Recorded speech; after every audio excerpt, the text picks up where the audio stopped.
అంజనాదేవి పుంజికస్థల అనే అప్సరస ఒక శాపం వల్ల వానర రూపం దాల్చి భూలోకంలో జన్మిస్తుంది. సంతానం కోసం ఆమె మాతంగ మహర్షి సూచన మేరకు వెంకటాచలం ప్రస్తుత తిరుమలలోని ఆకాశగంగ తీర్థం వద్ద ఘోర తపస్సు చేస్తుంది. అదే సమయంలో అయోధ్యలో దశరథ మహారాజు పుత్రకామేష్టి యజ్ఞం నిర్వహించగా అగ్నిదేవుడు ప్రసాదించిన పాయసాన్ని దశరథుడి భార్యలు స్వీకరిస్తారు. అయితే ఆ పాయసంలో ఒక భాగాన్ని ఒక గద్ద తీసుకువెళ్లి అంజనాదేవి తపస్సు చేస్తున్న చోట ఆమె చేతుల్లో పడేలా చేస్తుంది. వాయుదేవుడి సహాయంతో ఆ పాయస ప్రసాదాన్ని అంజనాదేవి స్వీకరిస్తుంది.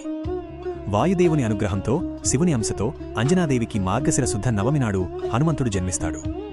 వాయుదేవుడి ఆశీస్సులతో జన్మించినందున ఆయన్ని వాయుపుత్రుడు అని, అంజన కుమారుడైనందున ఆంజనేయుడు అని పిలుస్తారు.